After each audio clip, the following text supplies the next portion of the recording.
Good evening, everybody, and welcome to Authors Up. Very, very glad to be here tonight. Always glad to be here on a Sunday evening at 7 p.m. And we welcome you all in. We're so glad that you took the time out this evening to be with us. We have a beautiful author and a great book that we're going to be talking about tonight. Yes. So I'm really, really glad that you decided to stop by. And we got a full house tonight. Everybody is what they say in their places with sunshiny faces. We've been missing some folks and travel and all kinds of things have been going on. But Yes. I give them an opportunity to say hey to you all this evening. So hey there, Miss Ruth. How you doing? I am doing well. I am here. I am vertical, as I heard someone say today, and I am Amen. wide awake. So yes, I'm good, and I'm glad to be here. All righty. And how about you, Miss Victoria? You are smiling from here too. Oh, you know, What the world? I just get a boost of something when we get on air. So I'm fine. Hello to everybody in podcast and live land. Glad to see you and glad you joined in. And yeah, Podland. Well, we're going to go ahead and get started this evening the way that we do every Sunday night. And we're going to start with our week in review. And I am going to go ahead. I think it's my turn to start first tonight. Yeah. So let me tell you what's in review. Had a good week. Had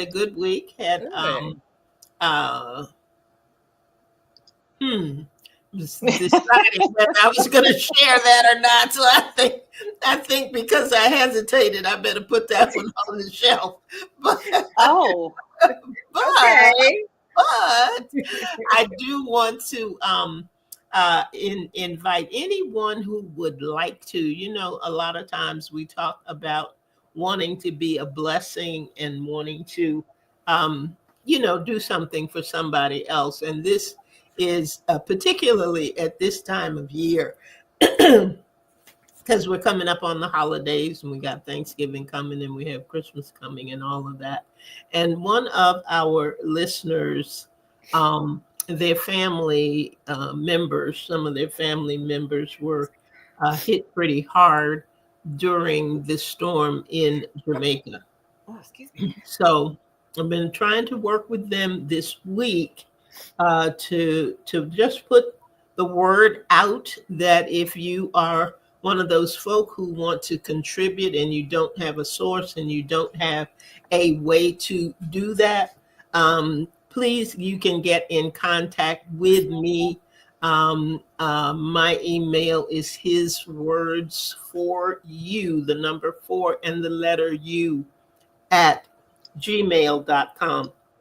That's HISWORDS, number 4 and the letter U at gmail.com. They are in need of things like, and I picked out the things that would be easiest to transport. Looking for gloves, tissues, wipes, diapers, bed linen, any clothing, and things like that, toiletries, and need to get those things by Friday so that she's doing a big mailing on Monday. So if there's anybody who would like to participate in that effort for Jamaica, they would certainly appreciate it. And I think about it now because Puerto Rico, when Puerto Rico had their storm, about 4 years ago, one of the guests on the show, her family was hit hard, and her church had given her a donation to physically take Mm-hmm. to Puerto Rico in order to help her family, and it turned into a movement. It really turned into a Yeah. movement. We did a whole show about the power of one, because she went by herself. She didn't know exactly what she was in for, what she was going to do, but she has gone back every year. She has taken as many as 20 people with her. The government has gotten involved in helping with that effort. So you never know. You never know what doors he's going to open and how he's going to open them. So all you have to do is have a willing heart. Amen. My week was kind of filled with that, and trying to see what I could do or what I could get out there in order to help one of our listeners' family. Good. Now I know that always makes you feel good. Yeah, it's really a bad situation too, because she was writing and saying the few stores that have been able to open, everything is double Oh wow. in Wow. price. The price gouging is really, really Terrible. Yeah. unfortunate and really bad. So, anybody would like to do that, I surely would appreciate it. And if you forget how to get in touch with me, you can send something to Authors Up Show. and we will get it up there. AuthorsUp@gmail.com. I'll get it Yeah, right. you can still go to the website.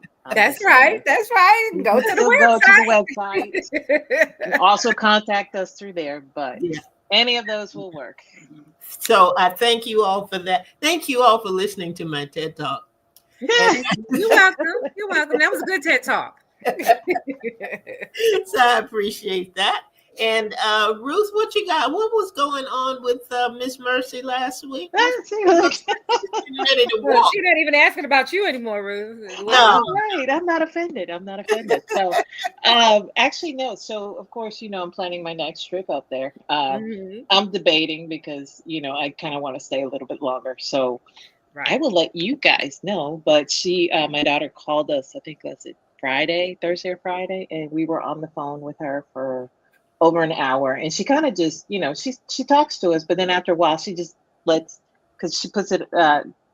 We do it via FaceTime, so she'll just put the tablet on the bed, and of course, Mercy is curious. Yeah. So, and at this point, everything goes in her mouth. So half the time, we're just looking at her, like part of this, But she's also crawling and pulling herself up on everything now. Yeah. So, my daughter started walking when she was 9 months old. I fully believe that Mercy will do the same thing. Yeah. Wow. So, She's gonna be an but urge. She looks like she's ready now. So She Yeah. does. She does. oh yeah, she did. There was a slight, I want to believe there was slight recognition when she put us on the camera. And, when I said, where's mama? She just kind of smiled and like, oh, okay, I know who you are. So Aw. yeah, it was good. It was good. Apart from that, my week was just, average. So that was the highlight. good deal. Good deal. Yeah, of course. Victoria? Well, my week wasn't so great, but hey, I wasn't feeling good. Had an ear infection.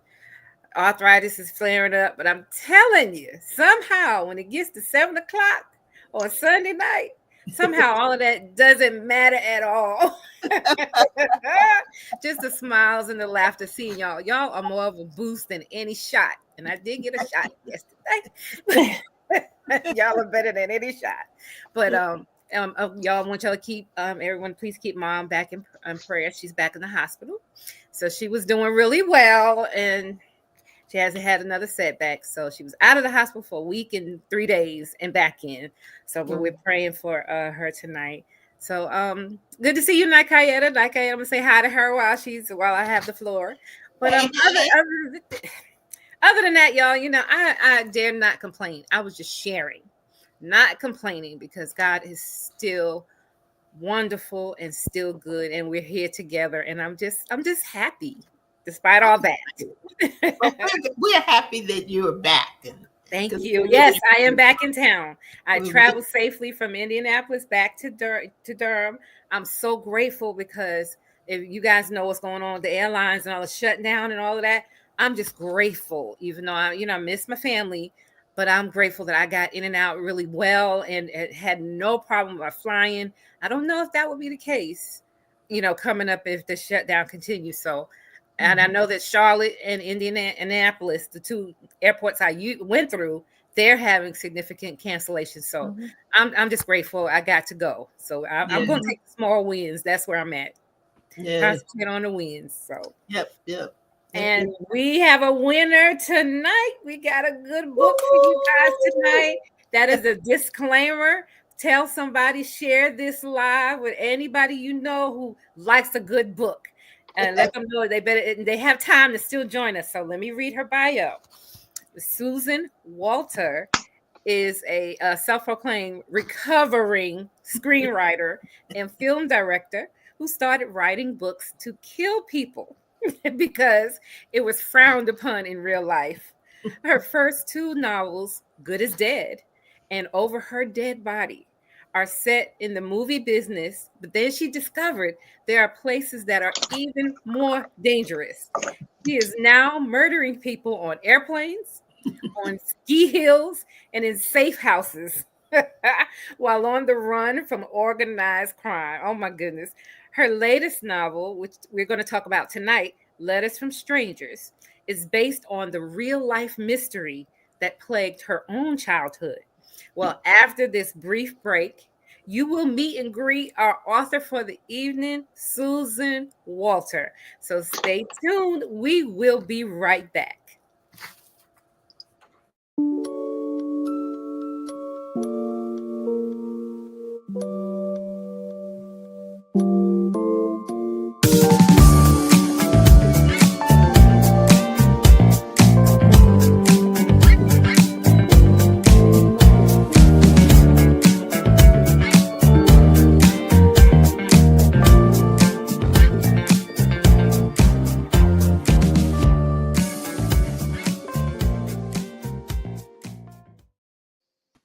Hi, Susan.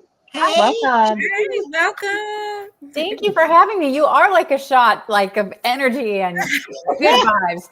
I feel uplifted just being in your virtual presence. Thank you. Oh, thank you. That's sweet. Thank you.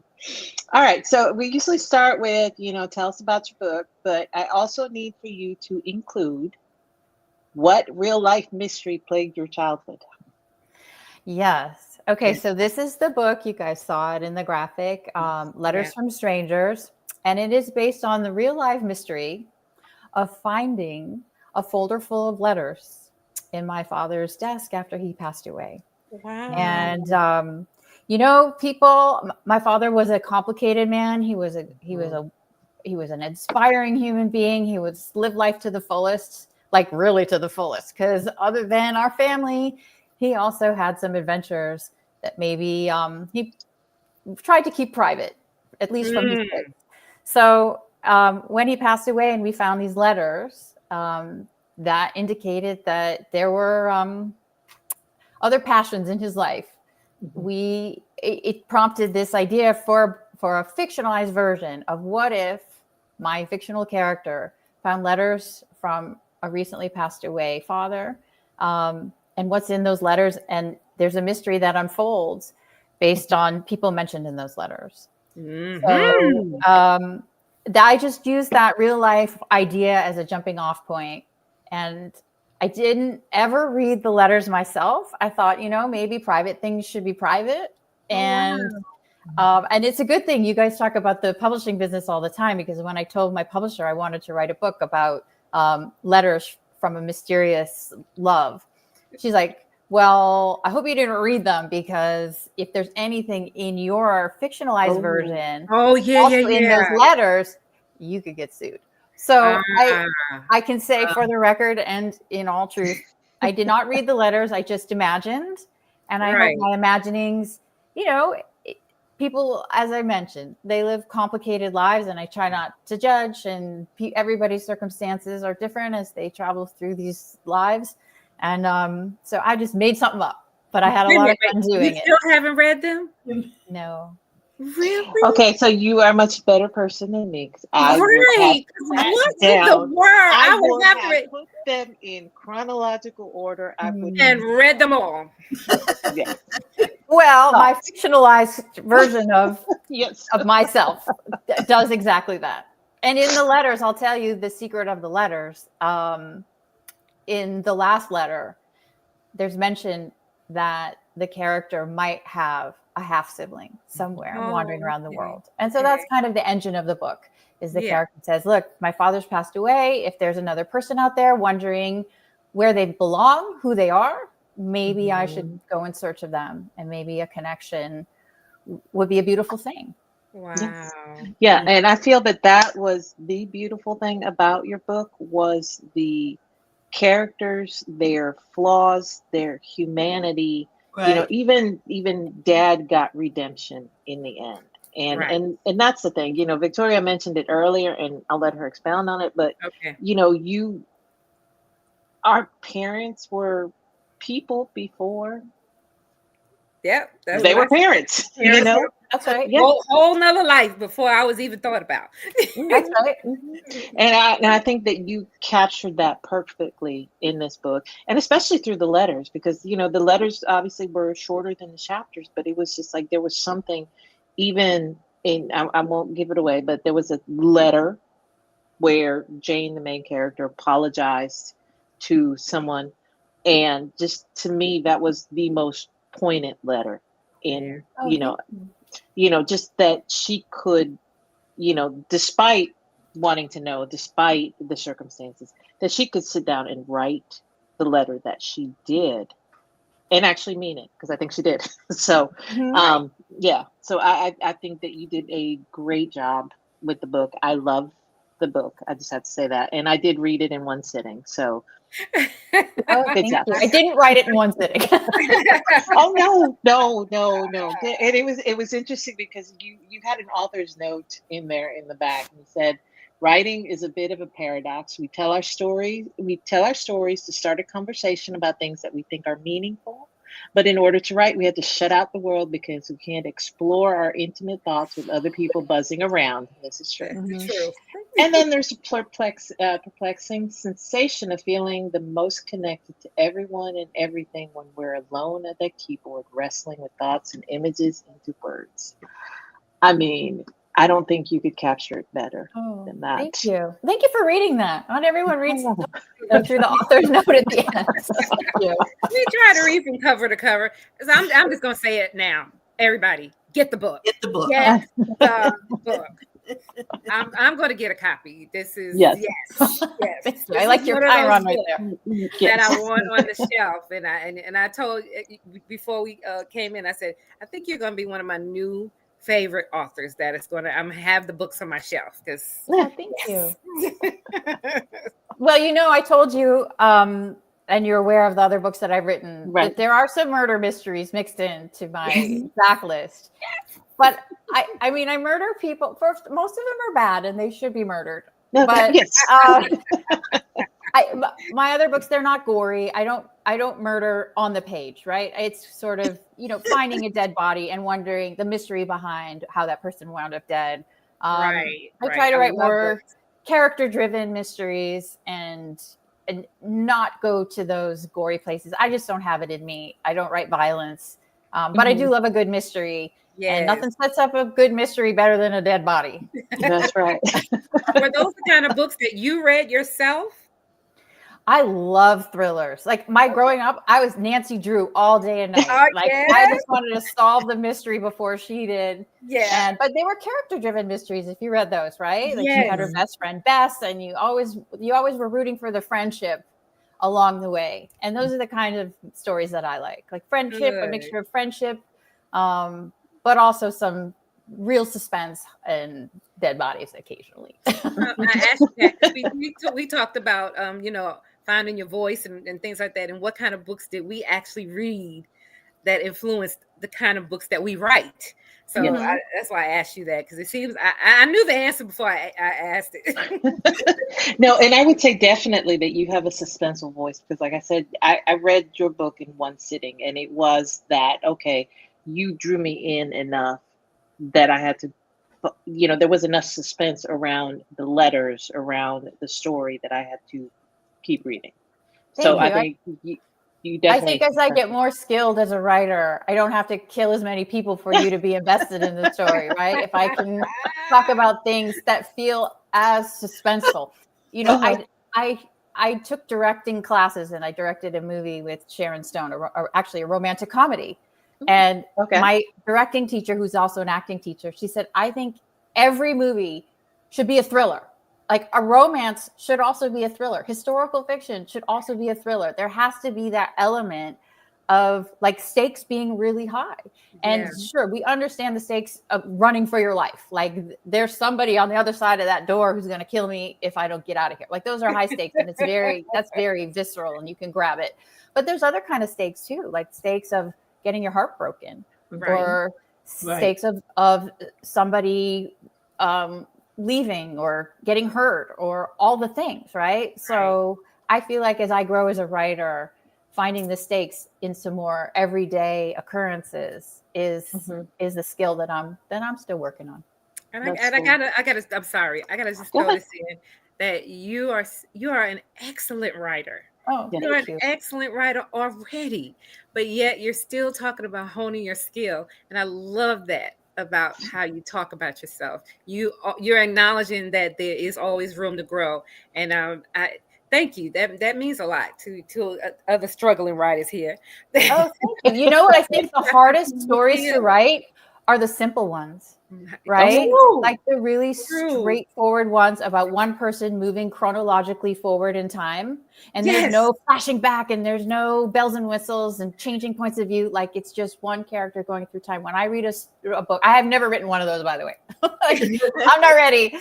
Maybe in another 10 years. But like the simpler the story, I feel like the harder it is to tell. Yeah, I gotta agree with you on that one. Right? It took me 2 years to finish my book. Okay, I'm sorry, Ruth. I just all in. You're good. No. So yeah, I mean, you mentioned starting off with screenwriting. How is that? How was that transition? Did you prefer one over the other?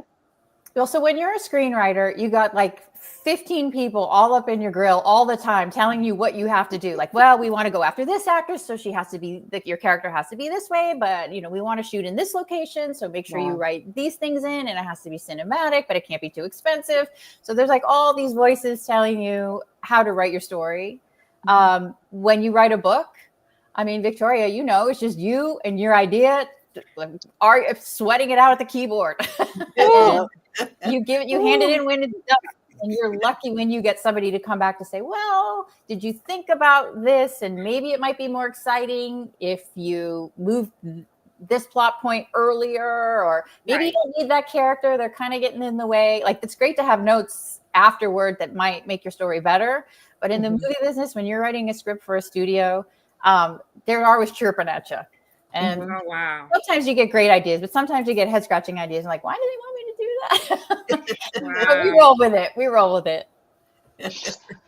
So tell us, are you still in the movie business? Are you trying to go back to it, trying to lean into the novel writing for that more? Or I wrote a movie that I wound up directing back in 2017, and it stars Sharon Stone and Tony Goldwyn, and it's a romantic comedy, and they're so wonderful together. And I was getting ready to do a follow-up movie in 2020. In March 2020, we had a location scout scheduled to go figure out where we're going to shoot this movie, and could we do it for the amount of money? And y'all know what happened in March 2020. Yeah. Yep. And I had started a story had come to me, and I knew it wasn't a script. It was my debut novel, Good as Dead.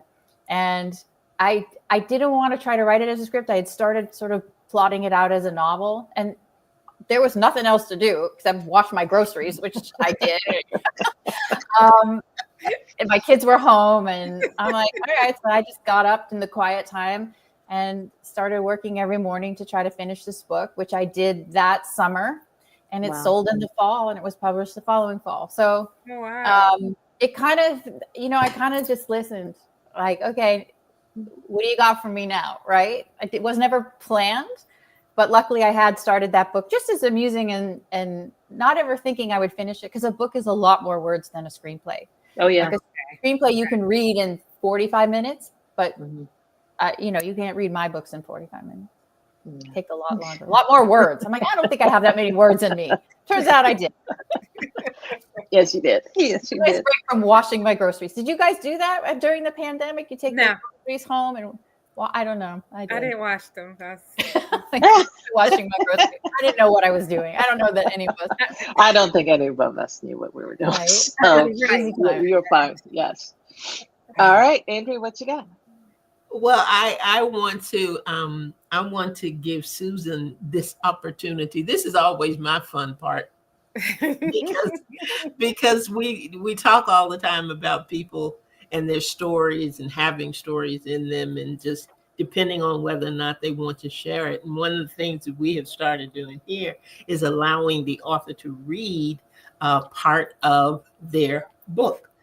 Whatever section they want, whatever character you want to talk about, or whatever, because there is something that is captured when the author is reading their baby.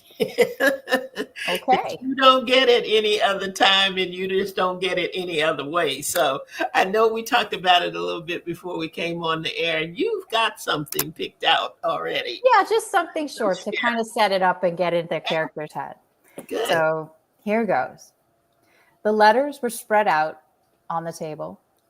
After Greg had gone to bed, I'd read them in chronological order, tucking each one back in its corresponding envelope before moving on to the next. I read them all twice, or maybe 3 times, or more. My dad had another family, I said, like I was informing him that I'd fed the dog or picked up the dry cleaning. Greg looked uncertain how he should react. Like, kids and everything? Here, I said, picking up the last letter, then handing it to him. I watched his face as he read the words. I called your house today. Your daughter answered. I can't see myself ending the life of a child conceived in love. I knew the whole thing by heart, like a poem you memorize for school. She spoke to you? So she says. Do you remember? The date on the letter says. He looked down, but I had already done the math. I was 17. Wow. Nah. Keep reading, ma'am. Man. I tell you. Well, there's a nice conflict in there, right? For the writer in you is that, this woman, she's married and she's got to be in her bonnet now. She wants to know. And the husband's like, no. You do not want to open that can of worms. And so there's the first conflict, I think. The first real conflict in the novel is between husband and wife. And they're not in agreement that she should go forward. But there would be no book if she doesn't go forward. So spoiler alert, she goes in search of this child conceived in love. Was there a child conceived in love? That would be her half brother if there was. That would be a nice other book. Thank you. Yeah. Oh. Let's get busy. Just saying. But let me, how long did it take you to write this story? So I wrote my debut novel in 2020, and I started writing this one in 2020. And my other novel was a more straight up thriller in that it has a mystery at the center. Someone dies pretty early in the book. And the publisher that I had sold the book to kind of branded me as a mystery thriller writer. And I told my agent, like, I want to write this mystery of my father. And she's like, And she said, for now, you got to stick with what they bought from you. Do something a little bit, in the same genre. You got to establish your brand, and then maybe you can branch out. So I started the novel in 2020, and I would kind of peck away at it and explore things. It took me a really long time to get the voice because the character is not me. You don't want to read a story in my voice. Like she's way better. But it took me a while, right? Because it sounded, I didn't know how to make her not like, oh, woe is me. That's another thing. Like, I just felt like, oh, she sounds so whiny, like that she's sad, or that her dad was not a nice person and she feels like a victim. And I didn't want to write a story about a victim, and you don't want to read that, trust me. So how, in this person who discovers this thing, do you make them, and sorry for the word, but likable, or at least sympathetic, right? And that took me a long time. It took me 5 years. And then I finally finished the book after selling 4 other mystery thrillers. And I was like, this is the book I want to bring to them. And at that point, I think I had grown enough as a writer that they were like, okay, we'll publish this book. Oh, but it took a long time. Well, I tell you, it was worth the wait, as they say sometimes. Worth the wait. Yeah, absolutely. Absolutely. Ruth, you had popped in. It's okay. No, that's fine. So did you have the same publisher for all your books, or what was that process like? So that was the 5th and last book I did for that publisher. They're not to get too in the woods, but that publisher had a lot of personnel changeover, and the editor who I had originally started working with in 2020 had left, and then my next editor had left, and then my next editor had left, and it seemed a little bit like chaotic over there, and I felt distracted by it. So I decided after Letters from Strangers, I was going to go back to the mystery thrillers, or try to write something big and explosive and a ton of fun, and take it out to see if another publisher would want to work with me. And we did wind up selling that book. And guess what? Here it is. This is the next one. This one comes out in February, so it's not available yet, but it is coming out, and it's with a different publisher. They're called Blackstone. I like that. They've been great.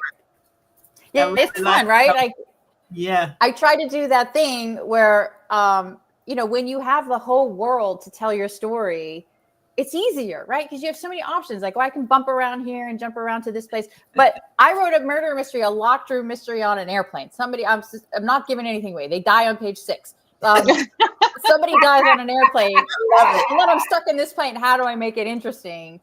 That was a challenge, but it was a challenge I was ready for, and I had to do a ton of research, because to understand the inner workings of a plane. Right? Not so much how they fly, not the engineering of it, but like, how does the pilot talk to the flight attendants, and how do the door latches work? And if you lock the door in the bathroom, can somebody unlock it from the outside? And is it a big deal? And do people know how to do that? Like, all the sort of minuscule things that you don't necessarily think about. So I had a friend, my friend Maria, who's a flight attendant for United. I had her on speed dial. Like, are there really beds on the plane where people sleep? And she would tell me all about, but not on that kind of plane, only on this kind of plane.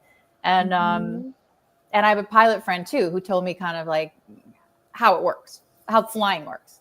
So that was a lot of fun. And when did you say, give us a release date? Did you say? So this one is February 2026. So in 3 months, and I'll be doing a little tour, and it'll be on my Instagram if you guys want to find me there.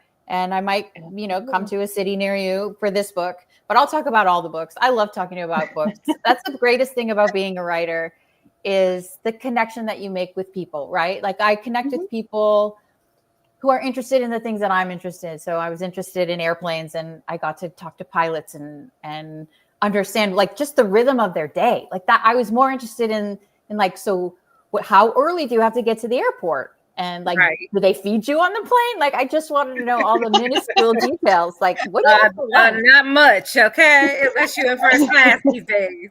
Not anymore. But you're making connection, right? When you're doing your research and connecting. And people generally tend to be very generous when you say you're writing a book and you want to know more about what their life is like. People like to talk about themselves, and it's a wonderful way to connect. And then you write the book and you get to connect with readers who, in writing Letters from Strangers, I wrote about, a nuclear family and a father who may have had some other dalliances. And I would sort of talk about it in conversation with people, and they'd be like, oh, I have an uncle and he's got a wife in Amsterdam when he was married in America. Like, everybody seems to know somebody and want to talk about it. And you're connecting. Because isn't that why we're here, to connect? I don't know. Yeah, that's great. That is great. Love that. Victoria? Right. Well, my part of this is about the connection. So I'm glad you said that. That moves us right into that. When I read, I just love the part about it just all kind of connected together for me. And you know, as a writer and a reader, when you can see yourself in somebody else's work, it just makes you, want to keep going. And that's how it was for me with this. When I think about my father was, he died in 2008, and he was the kind of person who I would walk up to him and stand in a crowd of people, and he'd be the center of the attention. He'd be telling stories. And so I'd stand on the perimeter of the crowd. I'm like, I never heard that story at the house. He's that entertaining at home. He was very quiet, right? Interesting. And so, yes. And so when I read the story, I was like, wow, that's amazing. Like through the letters, you find out, and I don't want to tell too much either, but you find out there was a whole nother part of Dad. And so I connected with that immediately. Like, yeah, that was really true about my father. And so many people came to his funeral and said so many nice things. And it just took me back. I was like, wow. Oh, what a blessing. Yes, I really appreciate the story. And I've already said get the book, but it was just, number one, thinking about your parents as whole nother people, and sometimes it has made me remember that I have to share certain of my stories with my girls while they can hear me talk about it, because they don't know the Victoria that was before Mom. They don't know certain things. And so I'm the only one that can tell them, That's so right. I don't know if I have questions as so much as just insights that your book gave me. The dynamics of the family at the funeral and then after, and how they all kind of came together. I love that. Is that something that you experienced in your family as well, or is this all totally fiction aside from you finding the letters? Well, what's the most jarring thing is, somebody, my father died when I was in my 40s. Okay. And, I decided who he was. I had my memories all lined up, and I kind of figured I knew the man. Right. And then I learned this thing about it, like this pretty major thing about this man that I had a perfectly, I don't want to say I don't want to use the word good because that's so generic, but I had a relationship with my father that was profound. He did a lot of wonderful things. He was inspiring in many ways. He had a temper. He wasn't a perfect man, but I thought I understood him, and I carried that. Like, it was like a little thing I carried in my heart, and that's my dad, and that's how I knew him. And then to find out this thing, like, you can't go back and re-observe somebody. Like, oh, I thought when he did that thing, it meant this, but maybe when he said that unkind thing, it was really because he felt guilty because he had been running around, or, like, I thought he didn't like me. But he had other stuff going on. Like, that wasn't about me. And to try to rebuild him from new information was a really jarring and at times unpleasant process. And I don't know. Now I have a kind of a different understanding of him. I don't like the words good and bad. It is what it is. Yes. But it's this really interesting phenomenon to learn something about someone. Like you said, Victoria, like you want to connect with your daughters and be honest and authentic with them now. Yes. Because maybe they'll learn some things about you they didn't know. But if they really knew you and you were honest and authentic, that's the best we could do, right? Yeah, it is. It is. And Jane's truth at the end, that was, I don't want to say that line either, but that line. That line, telling the truth, right? And because two things can be possible at the same time, right? Yes. Absolutely. Two things are true at the same time. So, and I liked how you used the food, how Jane just you know, immediately she just had to start cooking. You know, do any of you find that you do that as well, that we use food as a comfort? Definitely. I mean, I also think, you know, I grew up in that generation where every model on the magazine was like this big. You could put them in your pocket and everything. You go to the grocery store and everything's fat free. Like, oh, fat free this, fat free that, and like somehow, like being plus size is some sort of thing you want to eradicate. Right. And we had people were so like in your face about it. And you know, I think I say it in my author's note at the end. Yes. You know, I struggled with food. I struggled with my body image.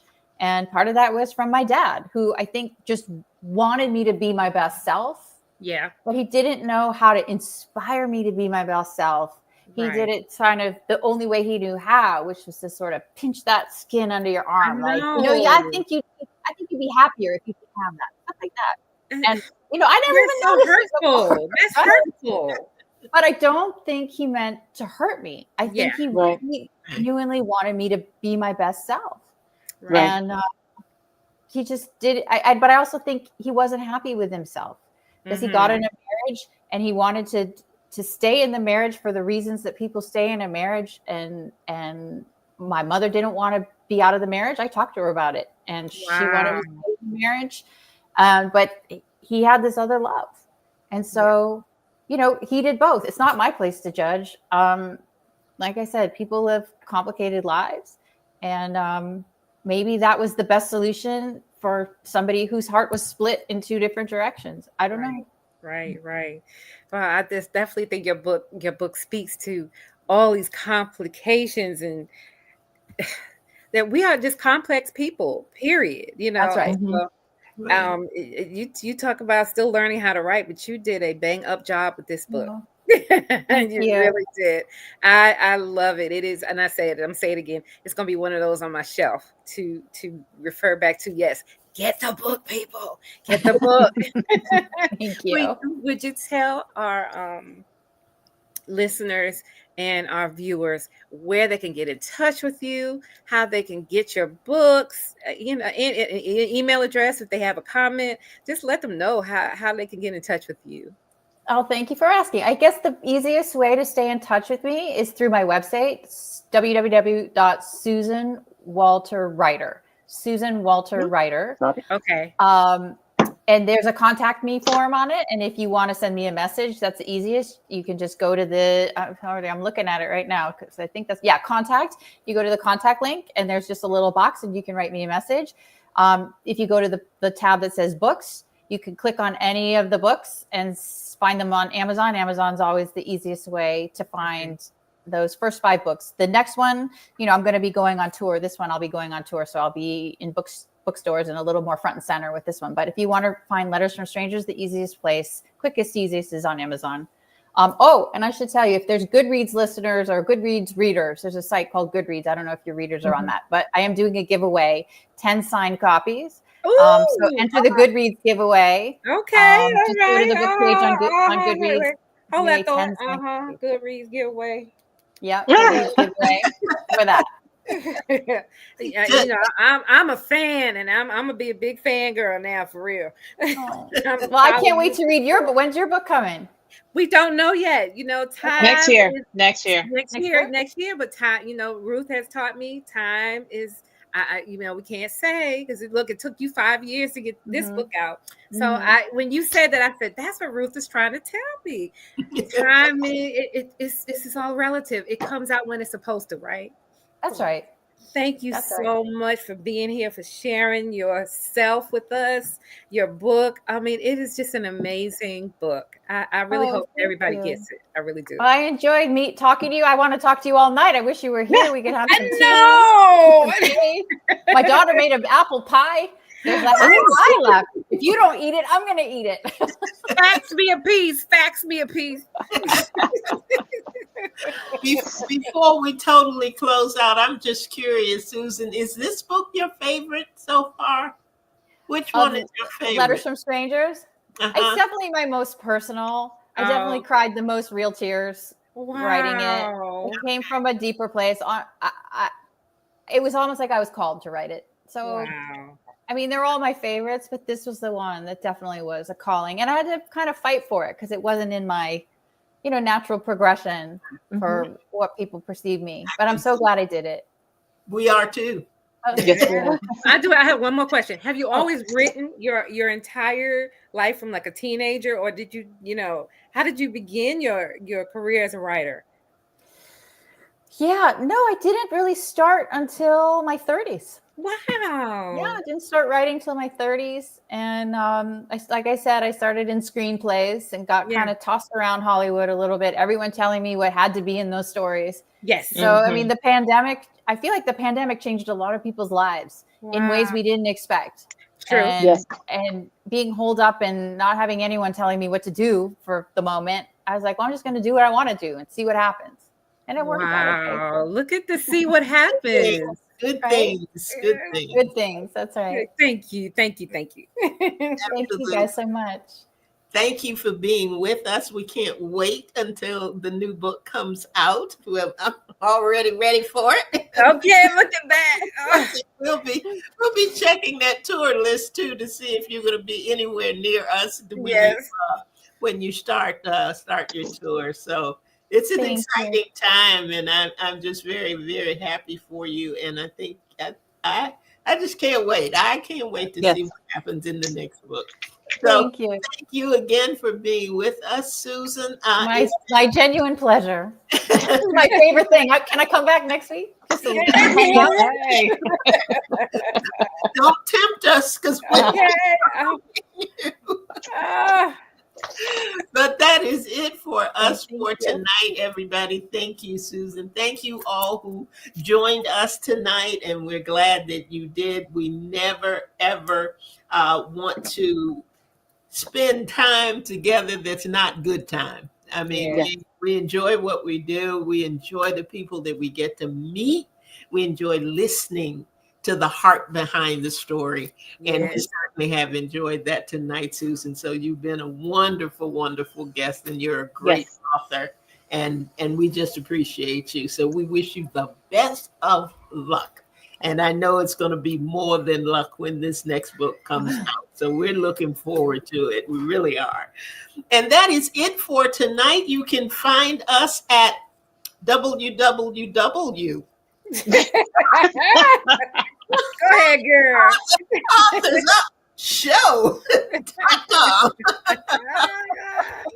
Check us out there, and podcast will be up on Wednesday wherever you see your podcast. So we're glad that you will be doing that as well. Okay, I think I got it all. Thank you, Ruth. Good to have you back, Victoria. Thank you. You too. Now, this show, let me be sure to remind everybody, is going to be replayed on Saturday at 7 p.m. But we will be right back here live next week in Sunday evening at 7 p.m. So Saturday's a replay, Sunday's the new show. Come on back, because as you can tell from tonight, you never, ever, ever, ever know what's going to happen when you tune in to Authors Up. So you don't want to miss anything. So come on back next week. And that's it. And that's all we have for tonight. Everybody have a wonderful week. And we'll see you next Sunday. Good night, Bronze Girls. Good night, Susan. Good night. Thank you so much.